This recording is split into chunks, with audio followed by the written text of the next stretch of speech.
Everyone carries a shadow. The less we acknowledge it, the darker and denser it becomes. If we are aware of our flaws, we have the power to correct them. But if we suppress them, if we lock them away in the depths of our unconscious, they don't just disappear. They wait. And when we least expect it, they break free, sabotaging our lives in ways we can't control. No matter how good our intentions are, an ignored shadow becomes an invisible obstacle, silently shaping our thoughts, behaviors, and relationships. There are two types of shadow. Carl Jung was the genius that described them both. The first is the personal shadow. This is the hidden, darker side of our personality. The second is the collective shadow, the unconscious darkness lurking in society as a whole. Let's start with the personal shadow. Jung called this the thing a person has no wish to be. It holds the parts of ourselves we'd rather not face, qualities we reject because they seem weak, embarrassing, or even evil. These hidden traits often surface when we're under stress, intoxicated, or caught off guard. Ever had a moment where you lashed out unexpectedly, said something cruel you didn't mean?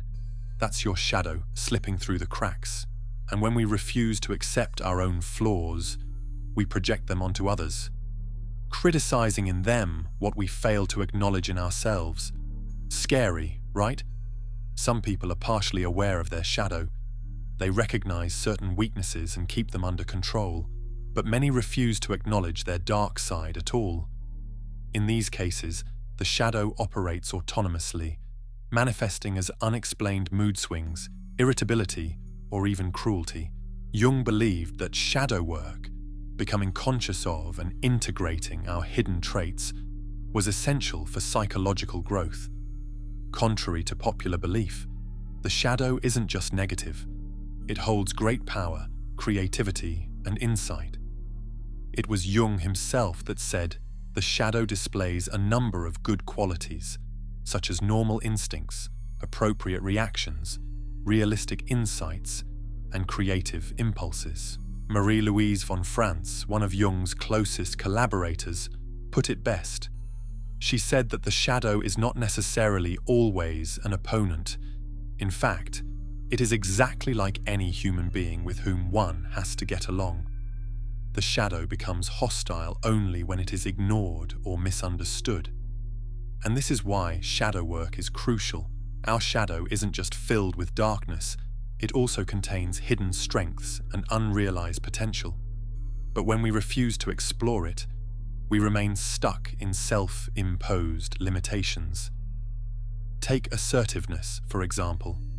Someone who believes being assertive is rude or aggressive might suppress this quality, losing the ability to speak up for themselves.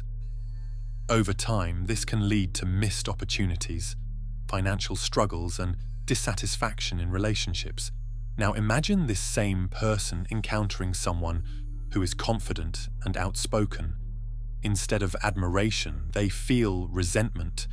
Deep down, they crave that same confidence, but because they've rejected it in themselves, they despise it in others. Sound familiar? This is how the shadow grows. The more we suppress, the darker it gets. We also encounter our shadow in our dreams, often in the form of a person of the same sex as the dreamer. These figures act as inner critics, pointing out the traits we refuse to see in ourselves.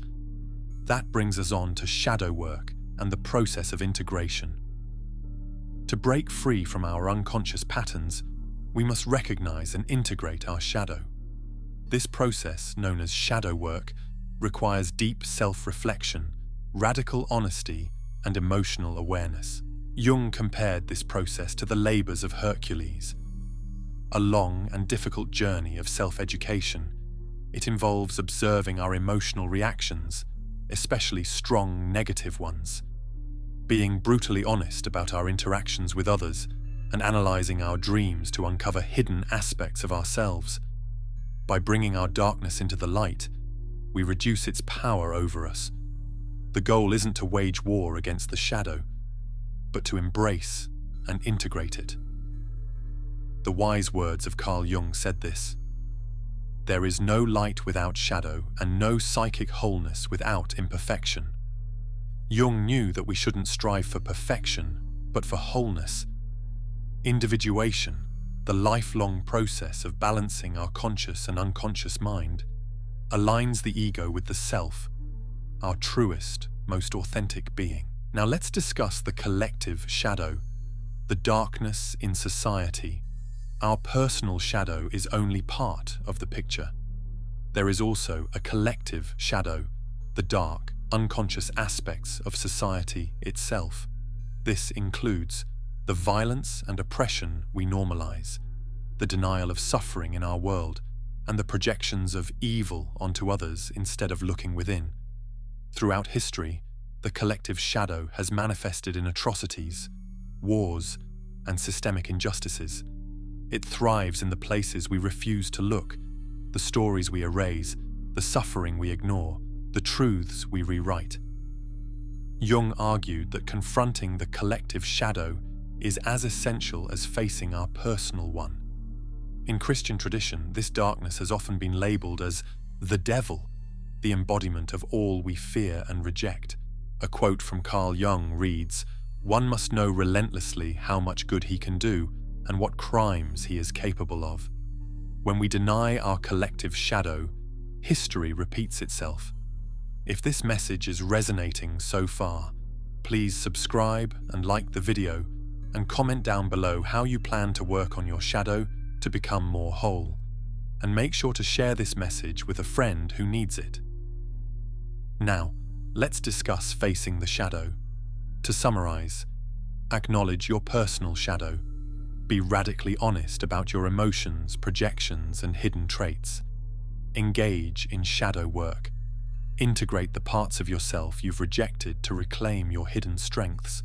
Recognize the collective shadow.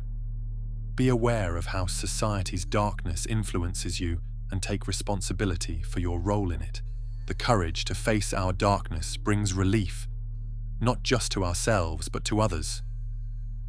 Truth is the only way to heal, not by burying the past, but by bringing it into the light.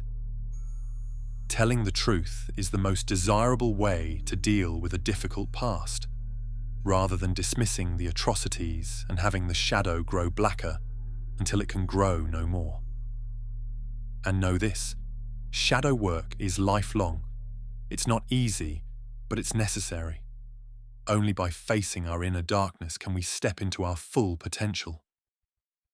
I hope you found this exploration of the shadow insightful. If you'd like to support the channel, you can do so by becoming a member, donating via Super Thanks, joining on Patreon, or by liking, commenting, and sharing the video. Thank you for watching.